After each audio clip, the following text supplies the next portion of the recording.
Hi there, this is West Coast Music Shack. I'm Shirley, and this is Michael Vdelli. How are you, Rocker?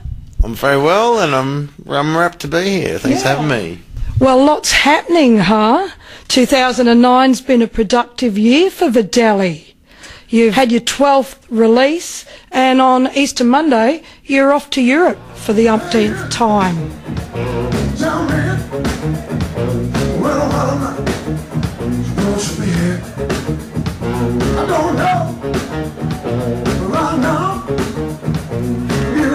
Tell us a bit about, well, your musical history, Michael. I mean, I've known you a long time. How long have you been playing professionally? Professionally for my job, I've been playing just about on 20 years. Since I left school when I was 17, 18, I started making a living. Did a bit of, bar work and stuff in the first sort of 18 months, but since then I've hung in there by playing, which has been a real privilege. It's not easy to do, but if you can slip through, then you go, hey, Yeah. And I basically just listened to music that I liked on the radio. A lot of 6UVS FM, which is RTR now. I can't believe I actually said that. Well, I don't know if you remember Spoonful of Blues, and there was a guy, I can't remember the DJ's name, but the song had finished and there'd be like a 20-second pause, and then he'd come in and say, that was Magic Sam from his album Magic Sam. It came out in 1963. Okay. And then he put another song on. So I listened to that.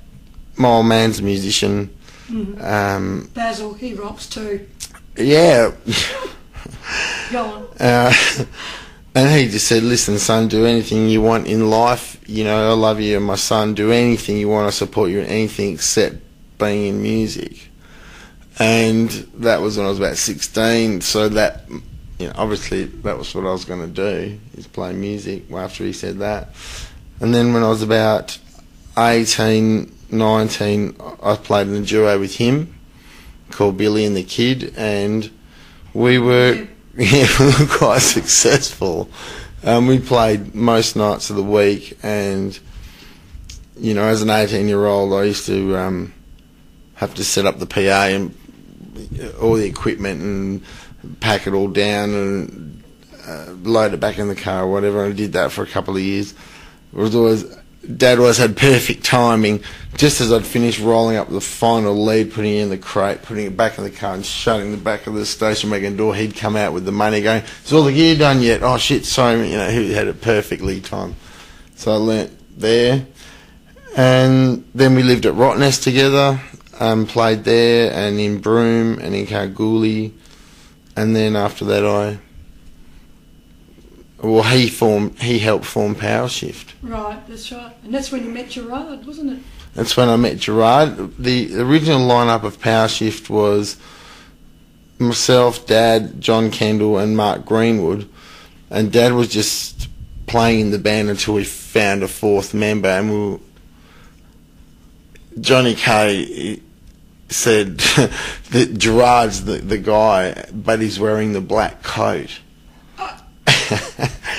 I said, what are you talking about? He says, man, I'm going to come down Tuesday night at the candy store to watch In Your Old Man, and there'll be a guy, and you'll know who I'm talking. So Johnny Kay comes down to the candy store, and Gerard's got the black coat on. He doesn't want to know about music or anything. He's going through a flat patch. And anyway, we talked him into joining. Dad left, Gerard joined, and that was Power Shift Mark 1. Johnny, Kendall, Gerard, Mark Greenwood and myself. Yeah, right. Yeah. And I learned so much about the guitar from Gerard. Yeah. He's a very, very, very good guitar player. Yeah. I'm not even going to his singing or his songwriting. He's a monster. But for me, he actually showed me how to visualise the neck of the guitar, how to see the grid form, the patterns, and different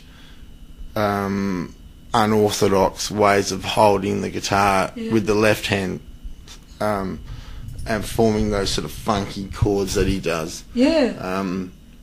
really had a big impact. You were quite a team for quite a long time. Yeah, it was a real honour to play with Gerard because he gave me space. Yeah. He didn't have to, but he did, and I respected that. So, you know, I gave him space. Sure. And we don't actually see, not that we don't see eye to eye, but we have different tastes in music. But that band, we found a common ground in that band. Definitely. You know, which is I think that was one of the reasons why. why, inevitably you go your separate ways, you know, and you're both doing really well at the moment.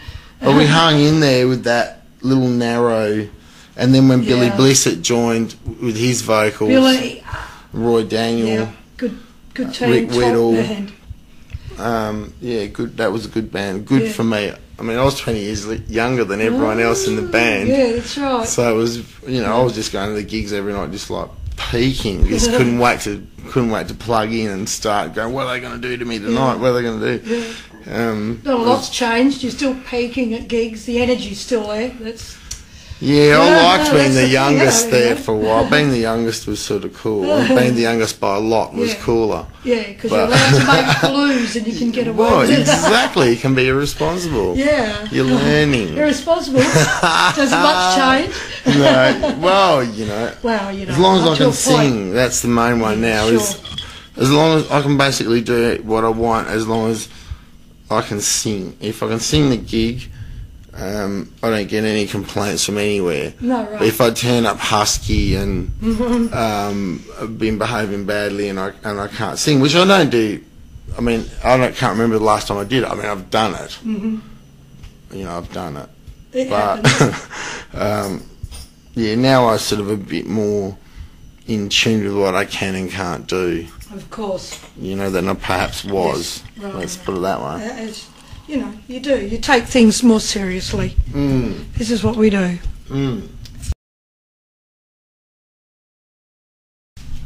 Okay, well, look, you better tell us about this heart and soul, this extension of you, this beast here. Well, namely your guitar. Yes, it has a little story behind it. I've had the guitar since '91. It was made in 1980, and when I got it, it was pretty much in mint condition. I think it was one owner, some guy bought Still it is. under the bed. Yeah, it feels that way. I've had 4 fret jobs done on it. Once I've had it 16 odd or 17 years or whatever. Oh, okay.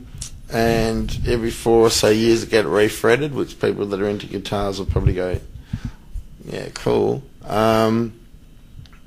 And I've had different pickups and machine heads and whatever, but over the years, now it's exactly how I want it, and it's just second nature to play it. I don't have to look at it, or I know exactly where everything is, and it's a good feeling to play. I enjoy playing that guitar at the gigs. I bought it, like I said, 91, summer 92, somewhere around there, and I was working as a dish dog at the Rottnest Lodge and playing a couple of nights a week. Your second home. Yeah, I am. So I saved my money peeling prawns and potatoes for a summer, and then I went to Cosmic and I had like $1,400 and I wanted a Les Paul, and Kim Muser was there at the time. He's still there. And I said to Kim, I said, look, I've got $1,400, I really want a Les Paul. And he said, oh, one just got traded in at Rick at Drummer's drum shop, which was upstairs, the drum workshop. Yeah. And someone had traded that guitar in on a drum kit. And I didn't even really know Rick at that time. And so I've ended up buying this guitar from Rick like 3 or 4 years before we actually started playing together, and then we played together ever since. But it's pretty freaky. Yeah, that's that, and I've played that guitar ever since. It's a really nice guitar. I really like it. It's rare. I've seen you with another one, but I know you've got some others. But that's the one. But that's the one. That's the one. If you got to pick one, like they're all on the rack, you got to play one song to the whole world. That's the one I'd pick up. Yeah. That guitar.